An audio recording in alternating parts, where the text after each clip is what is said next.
갑절의 복이 임할 줄로 믿습니다. 우리나라 축구 K리그에 강수일이라는 선수가 있습니다. 여러분, 이 선수가 언론의 주목을 받았습니다. 이유는 그가 혼혈하기 때문에 그런 것입니다. 동두천에서 얼굴도 모르는 흑인 아버지와 한국인 어머니 사이에 태어난 것입니다. 당연히 사회는 그를 잘 이해해주지 못했고 잘 받아주지 못했습니다. 그래서 늘 그런 말썽쟁이였고 싸움꾼이었습니다. 그러다가 초등학교 때에 선생님의 권유로 축구를 시작합니다. 하지만 여전히 편견의 벽이 높은 것이죠. 그래서 축구를 포기하고자 마음을 먹을 때쯤이었습니다. 지난 2006년도에 한국의 하인즈 워드라는 미국의 미식축구 선수가 왔습니다. 여러분, 이 하인즈 워드는 미국 미식축구, 이제 우리 한국 사람입니다만 사실은 그 어머니는 한국인이고 아버지는 흑인인 혼혈합니다. 원래 그 집이 애틀란타에 있기 때문에 저도 알고 있습니다만 원래 운동에 대단히 뛰어났던 사람이지요. 그 농구도 축구도 미식축구도 너무 잘했습니다만 본인이 이 미식축구를 선택을 했는데, 원래 미식축구의 포지션이 있는데 그가 맨 끝에 있던 사람입니다. 근데 나중에 점점점 앞으로 나가서 맨 앞에 최전방 공격수가 되었는데, 여러분, 이것은 미식축구사에서는 거의 기적 같은 일을 이룬 사람인 것이죠. 그가 그래서 최고의 선수가 되었고 MVP가 됐던 때가 2006년 아니겠습니까? 그 하인즈 선수가 한국에 왔을 때 그가 이 강수일이라는 선수를 만납니다. 똑같은 혼혈하고, 그리고 누구보다도 그 강수일의 처지를 이해하는 그가 이런 말을 해줍니다. 세 가지 충고를 해줍니다. 목표를 높이 잡아라. 그리고 기도해라. 그 세 번째, 어머니를 잊지 말아라. 인생을 포기하고 축구를 포기하고자 했던 이 강수일 선수에게 그것이 그 마음속에 힘이 되었습니다.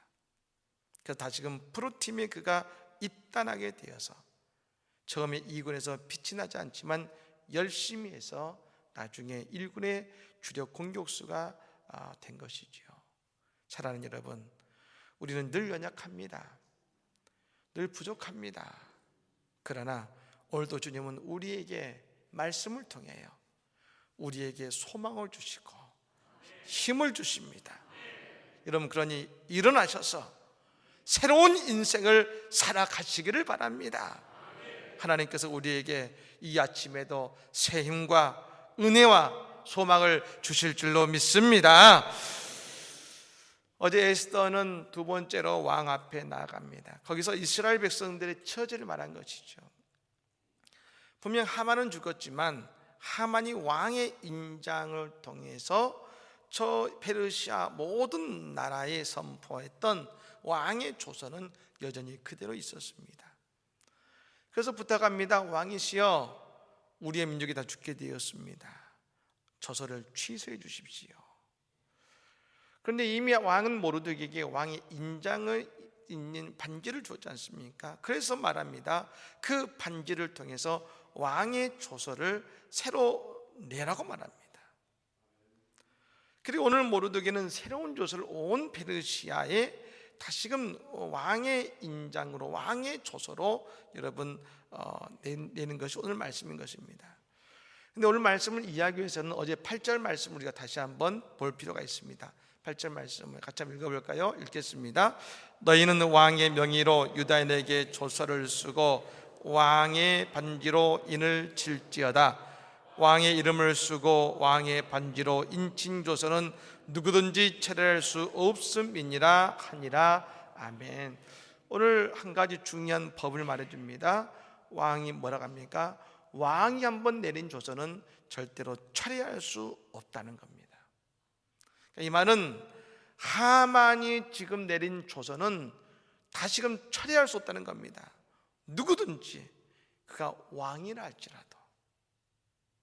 여러분, 그만큼 왕의 조서는 중요하고 권위가 있는 것이지요. 즉 하만이 내린 왕의 조서는 분명 12월 13일에 모든 유대인을 공격하게 될 것입니다. 그런데 그럼 어떻게 그것을 조서를 이기고 그리고 그것을 그 문제를 해결할 수 있을까? 왕이 말합니다. 거기에 그것을 해결할 수 있는 방법이 있다. 그것은 뭐냐? 새로운 조서를 내라는 겁니다. 그래서 오늘 모르드게가 그가 새로운 조서를 보냅니다. 그것은 뭡니까? 12월 13일 날 그 사람들이 유대인들을 공격할 것인데 유대인들도 모여서 중지하고 있다가 그들에게 대적해서 그들과 싸워서 그들을 이기라는 겁니다. 여러분, 이전에 하만이 내린 왕의 조서가 내렸을 때는 유대인들은 아무것도 할 수 없었습니다. 꼼짝없이 죽어야만 했습니다. 그런데 이제 왕의 조서가 왔습니다. 그들과 맞서 싸워라. 그리고 오히려 그들을 공격해서 그 모든 유대인의 적들을 다 죽이고 그들의 재산까지 모두 다 빼앗아라. 오늘 새로운 조서를 모르드게가 매기고 있는 것입니다. 여러분, 사실 이 조서는 오늘 우리의 신앙생활과 너무 똑같습니다. 여러분, 우리가 예수를 믿기 전까지 우리는 모두 다 죄의 노예였습니다. 사망의 노예였습니다. 하나님 분명히 말씀하셨죠. 죄의 싹은 사망이다. 우리는 다 죽을 수밖에 없는 운명이었습니다. 예, 우리는 누구나 다 죄를 지을 수밖에 없습니다. 그러니 우리는 사망의 노예로서 우리는 살아갈 수밖에 없습니다. 근데 여러분, 이것은 하나님의 말씀의 법입니다. 변하지 않는 말씀의 법인 것이죠. 그런데 오늘 학자들은 말하기를 모르드게는 예수님을 예표한 나갔는데 예수님은 이 땅에 오셔서 새로운 조서, 새로운 법을 우리에게 주셨습니다. 그 법이 어떤 법입니까? 부활의 법이요, 그 법이 생명의 법인 것입니다. 로마서 8장 2절의 말씀이지요.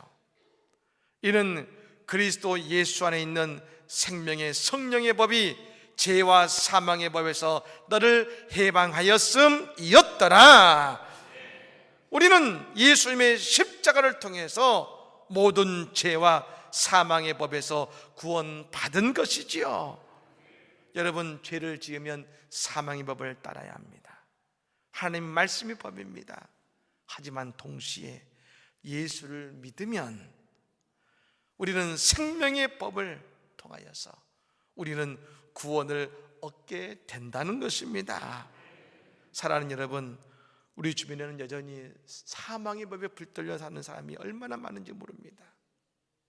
여러분, 그러다 보니까 작은 잘못과 부족함과 상실의 아픔이 있을 때에 길을 찾지 못합니다. 하지만 여러분, 예수 믿으면 좋은 것이 뭡니까?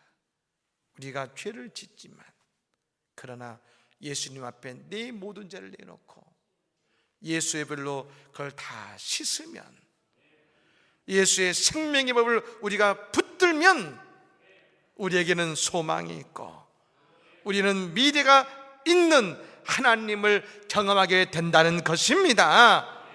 사랑하는 여러분, 이 아침에 사망의 종로로 사는 것이 아니라 우리 모두 다 생명을 지닌 아버지의 아들로서의 삶을 살아가시기를 주의 이름으로 간절히 축복합니다.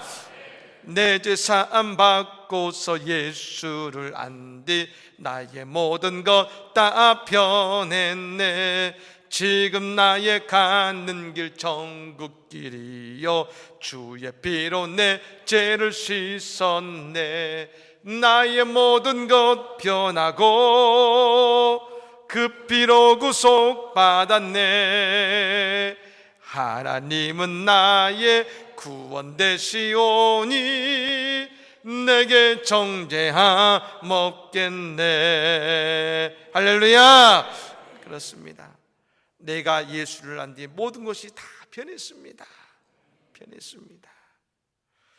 근데 여러분, 오늘 조서를 잘 살펴봤더니 승리는 그냥 주어진 것이 아니라는 겁니다.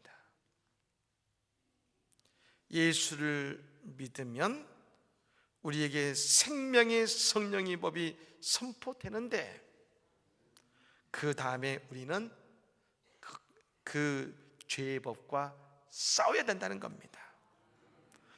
오늘 모르드게는 조서에서 말했습니다. 그들을 치르는 자들을 진멸하고 재산을 빼앗으라겠습니다. 모르드게가 다 없애주는 것이 아니라 그들이 직접 그들의 원수와 싸워야 됩니다. 물론 여러분, 이것은 싸워서 이기느냐 지냐의 싸움이 아닙니다. 이미 이겨놓은 싸움입니다. 절대로 지지 않는 싸움입니다. 싸우기만 하면 이기게 되어 있는 싸움입니다. 그런데 여러분, 반드시 싸워야 됩니다. 이것이 바로 성도의 삶인 겁니다. 성도는 마귀와 죄와 늘 싸우는 사람입니다. 그런데 우리가 이를 두려워하지 않아도 되는 것은 이미 우리는 이 전쟁에서 승리했습니다. 왜요? 예수님이 이미 승리하셨기 때문에 우리는 여러분 싸우기만 하면 승리하는 것입니다. 오늘 여러분, 모르드게의 모습이 중요하죠. 하만이 내린 조서가 있습니다. 근데 하만은 이미 죽었습니다. 하지만 여러분, 모르드게가 조서를 내렸습니다. 모르드게는 어떻게 됐습니까? 오늘 본문에 보니까 왕인 모르드게에게 푸르고 흰 초복을 입혀주고 머리에 금관을 씌워주고, 여러분 여기서 금관입니다만 예전 성경에 보면 금 면류관을 씌워주고 자색 가는 베옷을 입고 왕 옆에 서 있는 사람이 모르드게입니다. 즉 하만은 죽었지만 모르드게는 왕의 우편에서 금 면류관을 쓰고 서 있지 않습니까? 그럼 여러분, 누가 이기겠습니까? 당연히 유대인들이 이미 이긴 싸움 아니겠습니까? 우리의 신앙생활도 마찬가지입니다. 왜 우리가 이깁니까? 예수님은 하늘로 승천하셔서 아버지 하나님 우편에 앉아 계십니다. 그러니 저 우편에서 영화로운 면류관을 쓰고 계시니 우리는 예수님의 힘을 얻은 자로서 우리는 무조건 승리하게 되어 있는 것입니다. 오늘 바울 사도는 이런 말을 합니다. 디모데후서 4장 7절 8절 말씀에 나는 선한 싸움을 싸우고 나의 달려야 할 길을 마치고 믿음을 지켰으니 이제 후로는 나를 위하여 의의 면류관이 예비되었으므로 주 곧 의로우신 재판장이 그날에 내게 주신 것이며 내게만 아니라 주의 나타나심을 삼하는 모든 자에게 도니라. 저 모르드게가 쓴 금면류관, 예수 믿으신 저 면류관, 여러분 우리도 마귀와 싸우고 세상과 싸우고 죽음과 싸울 때 우리가 그 면류관을 쓰게 될 줄로 믿습니다. 여러분, 빈민군의 전도자라 불리는 구세군의 아버지 윌리엄 부두가 있습니다. 여러분, 지금도 구세군이 이제 겨울만 되면 매일 여러분 그 종을 울리고 구제하지 않습니까? 이유가 있습니다. 윌리엄 부두라는 이 구세군의 아버지가 저 빈민군에 들어가서 여러분 그들을 위해서 수고했던 그 전통을 따라서 지금도 불우한 이웃을 위해서 종을 치고 있는 것이지요. 근데 여러분, 이 윌리엄 부두는 혼자인 것이 아니라 그의 아내 캐들린 부스가 있는데 그 캐들린 부두의 그 후원 덕분에 그 일을 할 수 있었습니다. 근데 그 아내는 원래 선천적으로 연약한 몸을 타고났습니다. 하지만 남편을 따라 빈민군으로 들어가서 8명의 아이를 키우면서 남편을 따라 각종 구제를 합니다. 어려운 이들을 도와주고 탁침대를 합니다. 그 결과 여러분 몸이 만신창이가 된 것이죠. 여러분, 성안 본 곳이 없습니다. 이 사정을 알게 된 교단에서 교덕 내에 자리를 만들어서 부부를 부릅니다. 이제 이곳에서 좀 편히 쉬십시오. 건강을 챙기십시오. 근데 캐데린 부부가 말합니다. 싫습니다. 나는 싫습니다. 난 이곳에 힘들지만 난 날마다 하늘의 멸류관을 바라보고 살아가고 있습니다. 그렇습니다. 오늘 우리는 무엇을 바라보는 사람입니까? 저 하늘의 부활을 바라보고, 그리고 고난 속에서 의의 멸류관을 바라보고 살아가는 사는 것입니다. 사랑하는 여러분, 오늘 또 우리가 바라볼 것은 뭡니까? 여러분, 우리는 오늘 또 죄와 싸우고 사망과 싸우고 세상과 싸우시기 바랍니다. 그리고 우리 주님은 우리에게 예비하신 의의 멸류관을 날마다 우리에게 씌워 주실 줄로 믿습니다. 오늘도 이 아침에 기도할 때 여러분, 우리가 얻을 건 다른 것이 아닙니다. 힘들었지, 오늘 또 내가 너에게 셈을 주니 힘있게 나아가. 승리라 말씀하시는 주의 음성, 오늘 또 내게 의의 멸관을 씌워주시면서 내가 너와 함께한다 말씀하시는 주의 말씀을 오늘 또 붙잡고 나아가 승리하는 은혜의 삶을 살아가는 우리 모두가 되기를 예수 오늘 간절히 축복합니다. 아멘. 우리 찬양하겠습니다.